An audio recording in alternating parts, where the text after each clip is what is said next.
हिंदी भाषा बोलने वालों को अगर अब कुछ हुआ तो फडणवीस छोड़ने वाले नहीं हैं।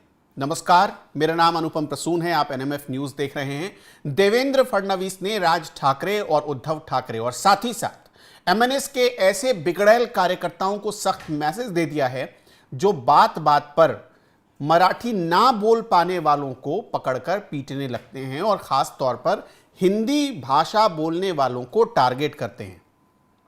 देवेंद्र फडणवीस का यह अवतार पहली बार दिखा है। लोग सवाल उठा रहे थे कि महाराष्ट्र के भीतर लोगों को बार बार एमएनएस कार्यकर्ताओं की तरफ से टारगेट किया जाता है। कभी बैंक में घुसकर, कभी रेहड़ी पटरी वालों को टारगेट किया जाता है, कभी फिल्म कलाकारों को टारगेट किया जाता है।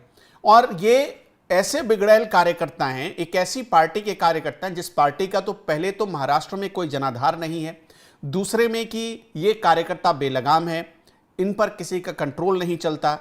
और देवेंद्र फडणवीस की सरकार पर यह आरोप लग रहा था कि यह सरकार भी कुछ नहीं कर रही है इनको रोकने के लिए।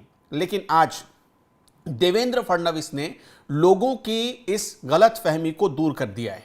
उन्होंने साफ साफ कहा है कि एफआईआर भी दर्ज होगा, हुआ है और कार्रवाई भी होगी और हो रही है।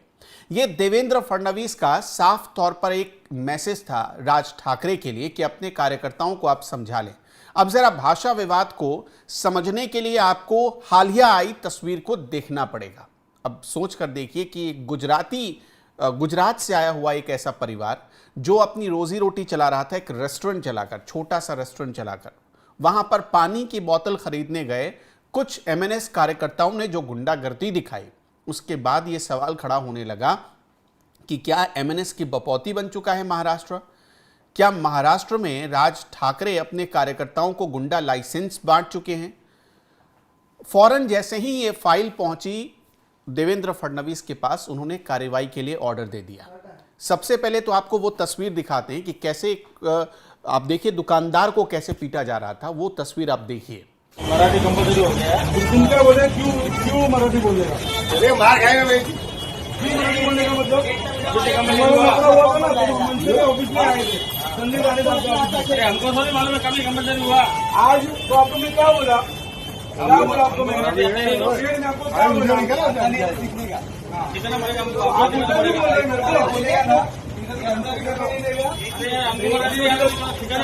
लवड़े लगा देगा।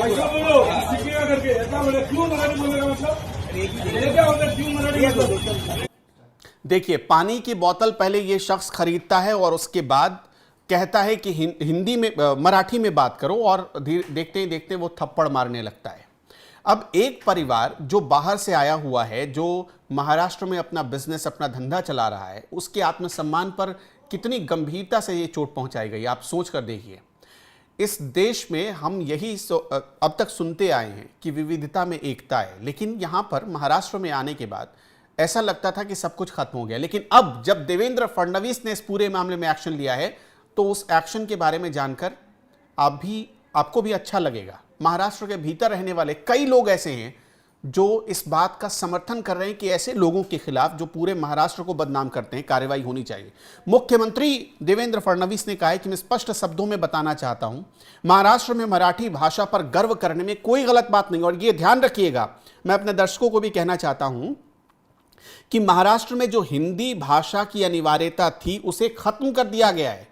हिंदी भाषा की अनिवार्यता पर ही तो सारा बवाल शुरू हुआ था ना। यही तो आपत्ति थी ना बीजेपी के विरोधियों को कि हिंदी भाषा को क्यों अनिवार्य किया जा रहा है।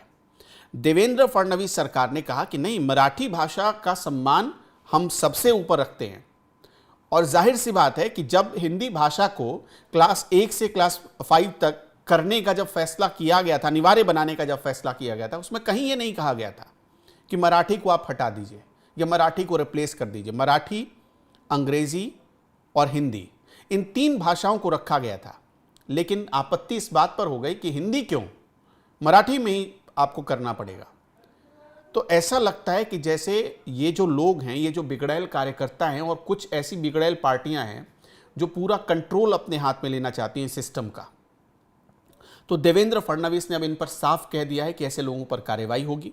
उन्होंने साफ कहा है कि मुझे मराठी भाषा पर गर्व है, लेकिन भारत की किसी भी भाषा के साथ इस तरह से अन्याय नहीं किया जा सकता है। अब सोचिए कि जब एक गुजराती को महाराष्ट्र में बैठे हुए एक पार्टी के लोग उसे पीट रहे थे, तो वो क्या सोचकर पीट रहे थे?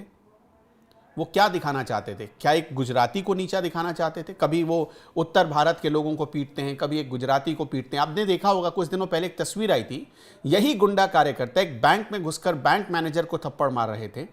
सीसीटीवी कैमरा लगा था, वहां लोग मौजूद थे, बैंक के जो उपभोक्ता थे वो मौजूद थे, उनके सामने मारा गया कि मराठी में बात करो। ये सब देखकर हैरत होती है। हिंदी और मराठी को लेकर मारपीट का शिकार शख्स ने खुद ये कहा था कि मनसे से, यानी कि महाराष्ट्र नवनिर्माण सेना से लोग आए थे। आप जो पटका देख रहे हैं गले में, ये मनसे का है। व्यापारियों ने आगे, उस व्यापारी ने यह भी खुलासा किया था कि मैं उस समय खड़ा नहीं था, लेकिन काउंटर पर मौजूद व्यक्ति 7-8 महीने से उत्तर प्रदेश से यहाँ आया है, वो मराठी नहीं बोलता है, उसे जबरन उसको लेकर एक इशू बनाया गया। मैंने उनसे कहा कि मैं इस दुकान का मालिक हूँ, इसके बाद आरोपियों ने हिंदी बोलने वाले व्यक्ति को क्यों रखा। मैंने उनसे कहा कि महाराष्ट्र में अलग अलग भाषाएं बोली जाती हैं। इसके बाद मनसे कार्यकर्ताओं ने उस दुकानदार पर, ये जिस पर हमला हो रहा है, ये गुजरात से आए हुए हैं। इन्होंने जिसे अपना स्टाफ रखा था वो उत्तर प्रदेश से आया हुआ शख्स था। सोच कर देखिए कि 2-2 लोगों के आत्मसम्मान पर ठेस पहुंचाई गई है। अब आपको दिखाते हैं कि इस पूरे मामले में देवेंद्र फडणवीस कैसे एक्शन ले रहे हैं, उन्होंने क्या ऑर्डर दिया है। आज उन्होंने ऐसे लोग जो उनके ऊपर, महाराष्ट्र की सरकार के ऊपर सवाल खड़ा कर रहे थे, उनको भी जवाब दिया। उन्होंने कहा कि ये कौन कह रहा है कि हम कार्रवाई नहीं कर रहे हैं? कार्रवाई कर रहे हैं, आगे भी कार्रवाई करेंगे। इस पूरे मामले में एफआईआर हुई है। क्या कहा है देवेंद्र फडणवीस ने, आपको हम वो खुद सुनवाते हैं। मैं बहुत स्पष्ट शब्दों में बताना चाहता हूं, महाराष्ट्र में मराठी भाषा का अभिमान रखना ये कोई गलत बात नहीं है, लेकिन भाषा के चलते अगर कोई गुंडागर्दी करेगा तो इसको हम सहन नहीं करने वाले। कोई अगर भाषा के आधार पर मारपीट करेगा तो यह सहन नहीं किया जाएगा। जिस प्रकार की घटना हुई है उसके ऊपर पुलिस ने एफआईआर भी किया और कार्रवाई भी की है, और आगे भी अगर कोई इस प्रकार से भाषा का विवाद करेगा तो उसके ऊपर कानूनन कार्रवाई होगी। हमको हमारी मराठी का अभिमान है, लेकिन भारत की किसी भी भाषा के साथ इस प्रकार से अन्याय नहीं किया जा सकता, ये भी हमको ध्यान में रखना पड़ेगा। और मुझे तो कभी कभी आश्चर्य होता है कि ये लोग अंग्रेजी को गले लगाते हैं और हिंदी के ऊपर विवाद करते हैं। ये कौन सा विचार है और ये किस प्रकार की कार्रवाई है? इसलिए इस प्रकार से जो लोग ऐसा कानून हाथ में लेंगे, इनके साथ कड़ी कार्रवाई की जाएगी। मीरा रोड की घटना के बाद कुछ लोग देखिए, मीरा रोड की घटना के तुरंत बाद एफआईआर भी दाखिल हुआ और कार्रवाई भी हुई है। इस प्रकार से कोई भाषा के आधार पर गुंडागर्दी करेंगे तो हमारी सरकार उनको छोड़ेगी नहीं, उनके ऊपर कार्रवाई करेगी। मैं वापिस कह रहा हूँ, स्वभाषा का अभिमान होना चाहिए, मातृभाषा का अभिमान होना चाहिए, पर उसको आगे करके अगर कोई गुंडागर्दी करेगा तो सहन नहीं किया जाएगा। मराठी लोगों का तूफान खड़ा होगा और सरकार को अरे भाई, उनके मन में एक प्रकार से ये भावना है कि वही मराठी है। वो मराठी थोड़ी, हम भी मराठी है, हमको भी मराठी चुन कर देते हैं। हमको जो इतने वोट मिले, 51% मराठी लोगों ने वोट दिए है, इसलिए केवल वो मराठी नहीं है, उनमें मन से संशय निकाल देना चाहिए। मराठी हमारे पीछे है और हमारे साथ रहेंगे।